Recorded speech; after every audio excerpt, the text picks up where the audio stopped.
Breaking into the sneaker game against giants like Nike, Eric Porter did it.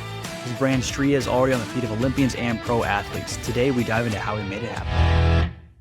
Welcome to another fantastic episode of Purpose Driven Progress. I'm your host, Jacob Hicks, as always, and I cannot tell you how excited I am for our guest today. Today, I'm joined by my very good friend, Eric Porter, the founder of Stria. After playing college basketball, Eric connected with a former Nike insider and set out to design a new kind of basketball shoe. It took 2 years to bring it to life, but since launching in 2021, Stria has been worn by 90 pro athletes, including 5 Olympians. We're diving into his journey, what it takes to build a brand in the sports world, and the lessons he learned along the way. Eric, my friend, welcome to the show. Wow, what an honor. Great intro. Happy to be here and excited to have a conversation. Yeah, but he's like really glad to have you. But I want to start at the beginning. So I'm really curious, like, kind of how all of this kind of came to be. I mean, when you were playing college ball, were you like, hey, these shoes aren't really doing it for me, or what kind of launched your interest into the shoe world? Yeah, I think growing up, I played sports my whole life, basketball and a couple others, and a huge part of sports is obviously footwear, what you're wearing, and then also fashion, clothes. There's a swagger to being up on the trends and all of that.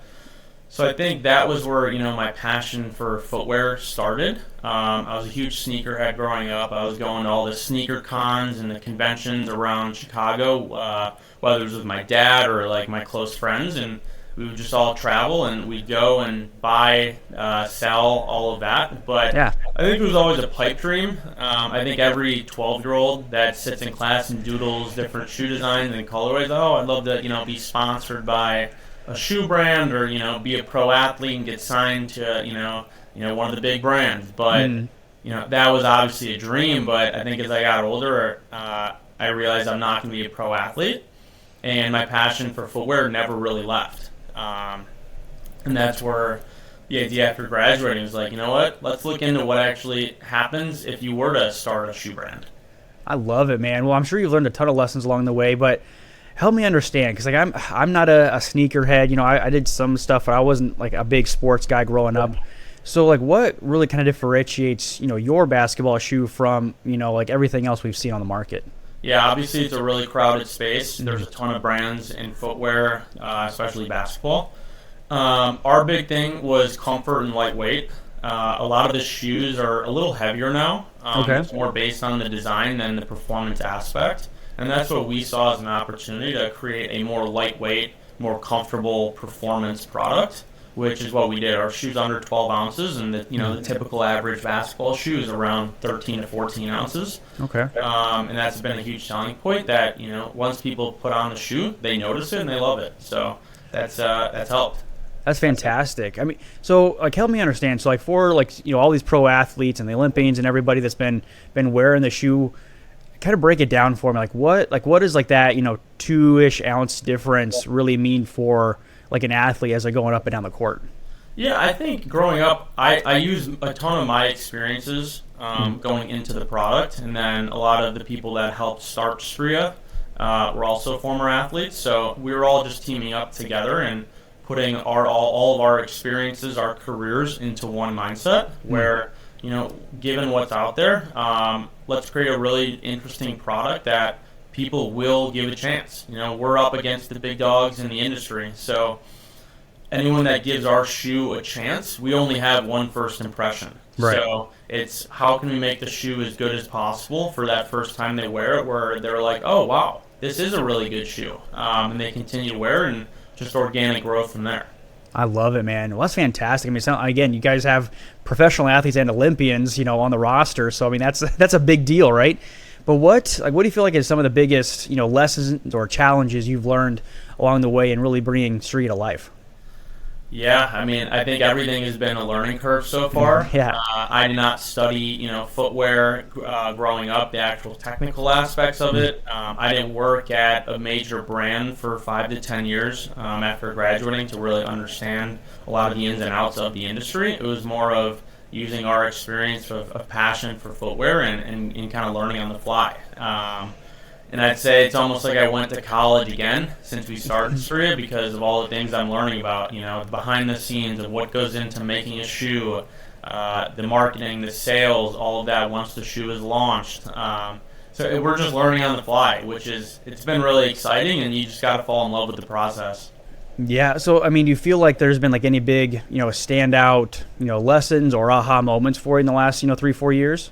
Yeah, I mean, there's definitely milestones that we've hit that it's really exciting. And, we have to celebrate the small wins. Absolutely. Being a small startup brand where, getting into retail was really cool. Getting our first pro athlete to wear shoes on a national stage was really cool. And then getting the photos seen on social media pages was really cool. I remember the first time I walked into a random gym in Chicago and I saw someone I didn't know wearing the shoe. That was really special. I've had friends text me pictures of, they're in LA, they're in Miami, they're in Austin, Texas, and they walk in the gym and someone sees the shoe. So that's really special. Recently we had guys in the Olympics wear that, like you said, which was really special. And in the last couple months, you've had Harlem Globetrotters wearing, which it's a full circle since I went to watch the Harlem Globetrotters as a 9-year-old. I love it, man. That's got to be such an incredible, like, validating feeling. I would think having, a world-renowned name like the Harlem Globetrotters be, wearing your shoe. I'm curious. I'm a big believer, like exactly what you said, where you have to celebrate the small wins, especially as you're getting rolling in, a business. Like the entrepreneurial startup life is hard a lot of the time. It's a grind. You got to battle, not only the obvious challenges of, getting a product put together and getting all those brand recognition and everything, but also like your own self-doubt. So how do you guys at Stria celebrate the small wins? Yeah, I mean, as a startup, you have to take a moment and be like, wow, great job to the team, and, give yourself a small little pat on the back. But after that, it's kind of like on to the next. We can't really, celebrate. It's more of, okay, we did this. How can we improve on that? How can we take this momentum and take it to the next level now? How can we, create more wins? We have the mindset of like day by day, survive in advance. Where we see something really cool happen, or we had a great sale to a team or whatever, and instead of sulking in that like exact moment of great job, or if we lost the deal, it's on to the next. Just because we're up against everyone's a competitor. We're always looking for another edge to instead of being here, how can we get up to here? So celebrate, and then on to the next, probably an hour later. I love it, man. I think you're exactly right. Like, you've got to keep moving forward, and sometimes it can feel overwhelming. Say hey, you're going up against like the big names like in the world, right? Like Nike and Adidas and all these guys, like these big names, particularly in the basketball world, right? Mm-hmm. But saying like to yourself, like having that mindset of hey, get through today. Yeah, we didn't get the deal, or yes, we did get the deal, but we're surviving today, and then tomorrow we're going to keep driving forward, and we're going to survive tomorrow. Yeah. You kind of touched on it a little bit, but I want to dive a little bit more into like the overall process of designing and really bringing your shoes to life. So, what was the process like, and what have you learned about patience and persistence? I would have to imagine really building your brand. Yeah, well, I'll start off and say patience is my worst quality. I'm the most impatient person alive.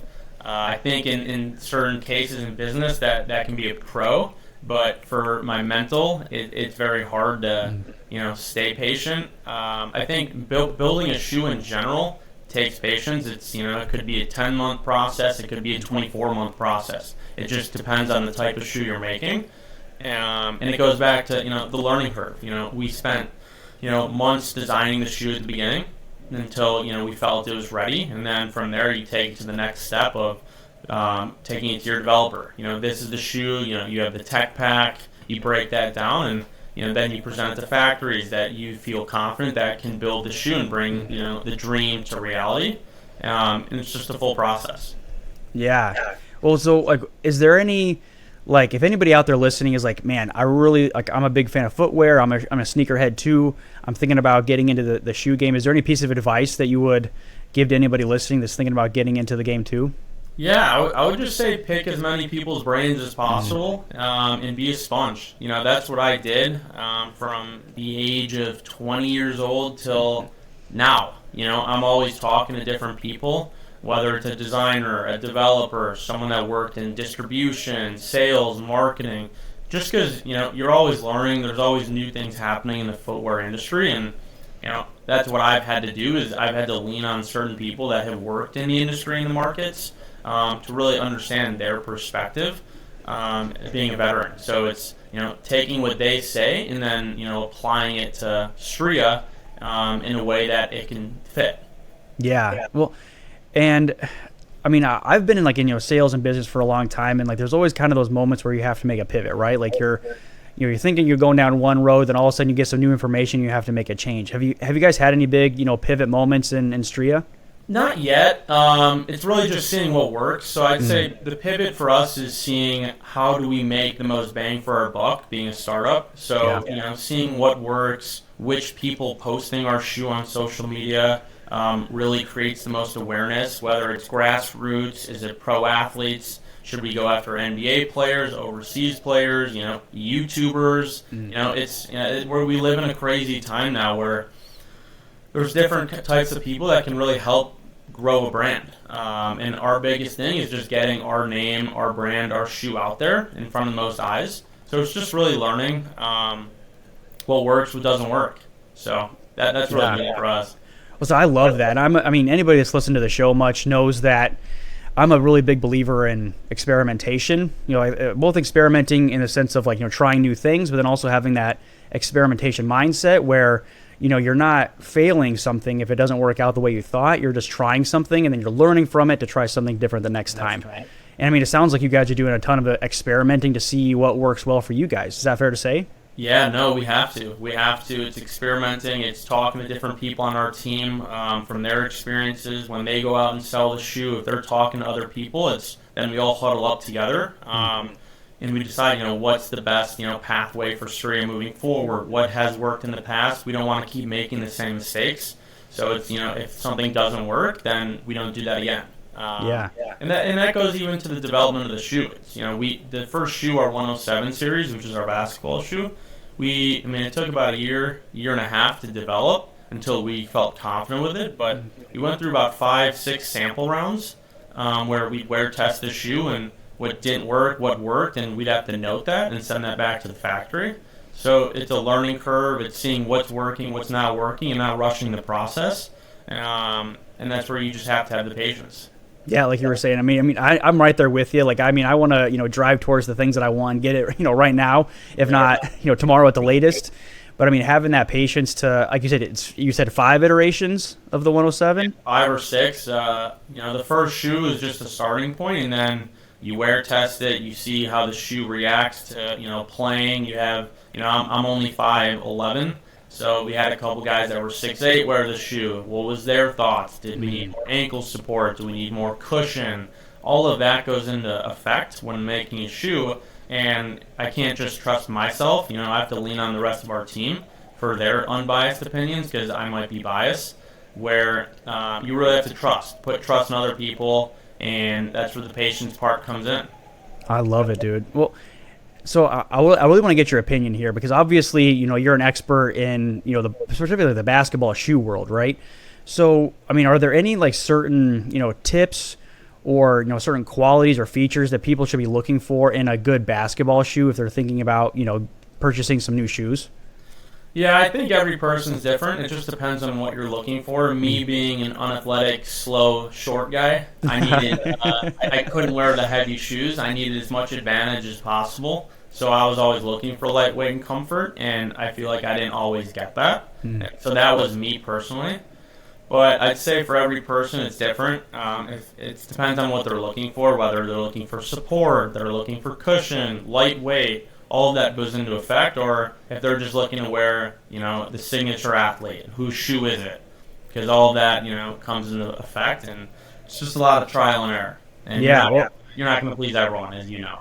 And I was going to say, too, I would have to imagine, like you were saying a minute ago, where, somebody that's, like you said, a 6'8" is going to have probably very different needs, not in just terms of, size of shoe, but just in the needs that they have of that shoe compared to a guy that's 5'10" and just playing on the weekends, right? Yeah, totally. I'm 5'10", 5'11".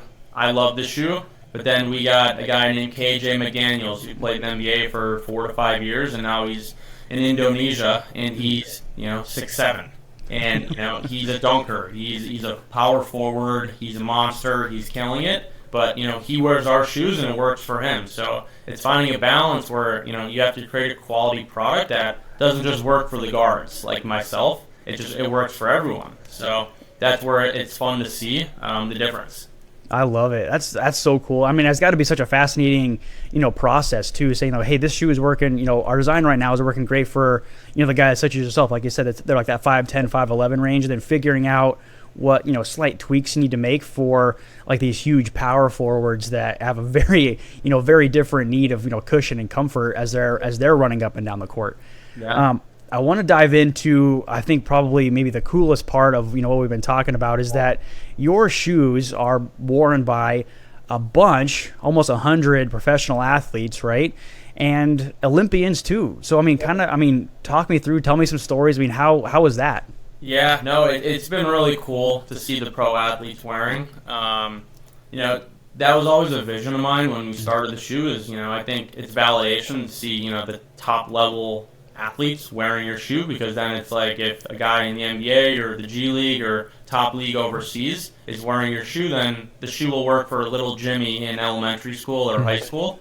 So it's always cool, and it adds validation to it. But we had 5 guys in the Olympics wearing for 2 different countries, South Sudan and Puerto Rico. We've had guys in the NBL, which is the top league in Australia, Euro League, which is the top league in Europe. We've had G League guys wearing. We've had NBA players try them out. So it's been really cool. But I'd say that the biggest success has definitely been the Olympics this past summer, which I actually got to go to. Oh, cool. So what was that? What was that process like? Did they just up and buy them, or did they reach out, or what was that like? So far with Stria, it's been really cool because all of our connections and all of that has been organic. It's happened from word of mouth, or one pro that I knew connected me to another pro that they knew and then they wore. And part of being a business owner, as is wearing different hats, whether it's sales, marketing, being the creative person. And sadly, we didn't think of reaching out to anyone a couple months in advance. So we reached out a couple weeks before the Olympics started to a couple different athletes. We talked to our network of if they knew anyone, and we got a couple people to hit us back, and we had really positive conversations. But the part we didn't know was there was Olympic qualifiers leading up to the actual Olympics. So 2 weeks before, the rosters weren't finalized yet, and they were playing in these exhibition games.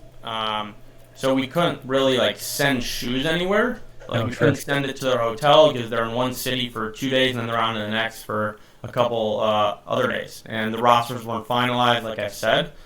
So about a week before the Olympics started, the rosters were finalized. They were all going to head to Paris. Mm-hmm. And that's where we got a couple players to say they were down to wear and all of that. And it came down to how can we ship these players their shoes, and it was going to cost a fortune to send 30 shoes to Paris. So our team kind of looked at each other and was like, you know what, I think you just got to go. So a couple days before, we packed about 3 or 4 suitcases just full of shoes, brought limited clothes, and flew out to Paris. Met the athletes at the Olympic Village 2 days before their game started. Met them all, which was super cool. And then we went to a couple of the games. I love it, man. What a cool story. That must have been. Were you planning on going to the Olympics before that?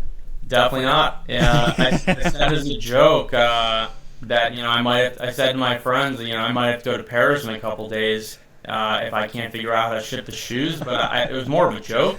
And then about 2 days before, that was the only realistic way of getting the shoes to these players. And for us, it was like having on your resume that athletes wore your shoes in the Olympics is such a cool milestone for us, being a startup where you kind of had to create your own luck. So we just showed up and delivered, and we felt the Olympic energy, which was just a whole new thing.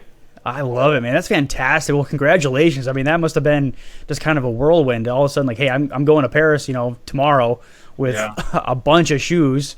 That's incredible. So, now that Stria is full time for you, what's kind of the vision for the future? Where do you guys see yourself going, particularly in 2025? Yeah, I mean, we're looking at talking to more retailers, about getting to more retailers, which is always going to be exciting. I think people love to touch and feel your product, especially being a newcomer. So that's really important. So we're working on that, looking at, more distribution overseas into, the European market, Australia, Asia. So just not focusing just U.S. based, but, overseas as well, just given we have a ton of pro athletes wearing over there. And then, working on new products as well. So that's where we see going and seeing where it takes us. I love it, man. Well, thanks again for coming on the show. So this has been, just an incredible, great conversation with a ton of great gold nuggets for everybody that's listening. So if anybody out there, maybe they, have some retail locations, or maybe there's some professional athletes that are thinking like, hey, I could use a couple new shoes. What's the best way to get in touch with you? Where can they find you? Yeah, social media. It's just striasport.com is our website. And then our social media is just at Stria Sport, STRIA Sport. Okay. I'd say that's usually the number one way people reach out is through our website or just through social media. When I think when people hear about Stria, the first thing they do is just type it on Instagram, just to check out our page, which I think has great pictures of people wearing our products. But reach out for sure. We're always checking our emails and all of that. So absolutely, well, that's great. So I'll make sure to leave the your website, all your ads, and your everything in the show notes. Make sure people can find you super easy. But yeah, Eric, thank you again for coming on. This has been great. No, really happy to be here. Great conversation. Be sure to let me know what your shoe size is, and we'll get you some shoes. I love it, man. Well, I'm going to take you up on that. But yeah, anybody that's listening, make sure to hit that like, follow, and subscribe button. You don't want to miss an episode just like this. And make sure to reach out to Eric. He's doing some really incredible things in the shoe world, and you'll definitely want to be a part of it if that's some of your passions. So make sure to like, follow, and subscribe, and we will see you guys next time.